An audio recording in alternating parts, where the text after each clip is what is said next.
Partout en France, des automobilistes s'apprêtent à prendre la route pour un long voyage qu'ils appellent convoi de la liberté. Ils se préparent à traverser la France pour faire entendre leurs revendications, jusqu'à Paris et Bruxelles. Leur slogan, non au pass vaccinal, oui à la liberté. Bonjour. Bonjour ma poupée. Non, pas bonjour. Mais non, mais je comprends, c'est pas grave. Bonjour, Janice. Ben voilà.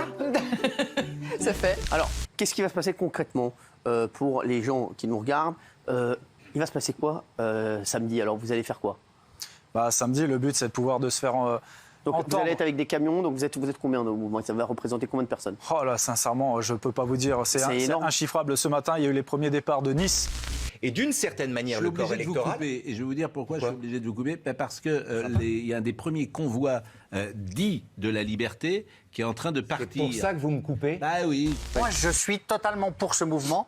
Je trouve que c'est l'expression de la colère des gens.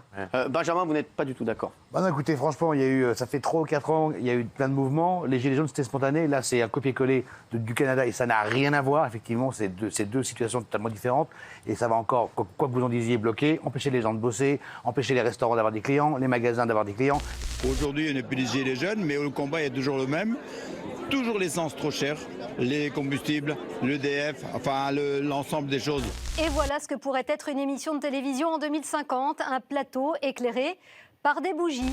Alors vous allez commencer à me chauffer. Est-ce que c'est vrai qu'on a dit aux gens, vous ne prendrez plus l'avion si vous n'êtes pas vacciné?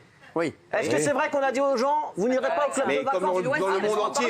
Est-ce que c'est vrai? Moi je parle de la France une fois de plus. Vous me parlez de ça. Non mais laissez-le finir. Est-ce que c'est vrai qu'on a dit aux gens, si vos enfants ne sont pas vaccinés, ils n'iraient pas au club de vacances? C'est vrai ou pas? Est-ce que c'est vrai qu'on a dit aux enfants...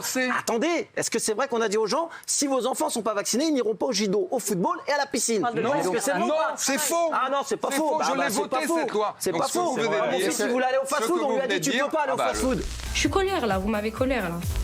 Calmez-vous, Apolline, ça va bien se passer. Alors, il faut que je vous raconte. Il fallait quand même que vous me la fassiez. Ça fait 24 heures que j'attends de la faire. Pourquoi les gens sont vaccinés, monsieur? Monsieur, pourquoi la plupart des gens sont vaccinés? Parce qu'on leur a enlevé leur... Non, mais vous mentez. On leur a enlevé leur vie. On leur a enlevé leur vie. On leur a dit plus de ciné, plus de ciné, plus de train, plus d'avion, avaient envie de pouvoir aller au ciné. Non, c'est faux. D'avoir envie d'aller au resto. Alors, on leur a enlevé leur vie. Avoir eu envie de se soigner, non pas de ça. Effectivement.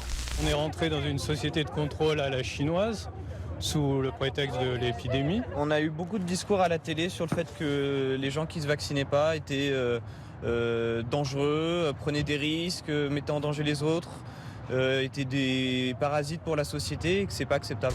Quand le mari officiel rentre, il faut partir. Regardez. Donc, quand on habite au 27e étage, c'est un petit peu plus compliqué. Donc il faut attendre que le mari sorte. Oh non. Il est au bord de la fenêtre. Il a l'air très détente quand même pour quelqu'un qui habite au 27e étage. Parce qu'il y a un petit rebord mais je vous confirme qu'il a beaucoup de peau. Mais il est fou.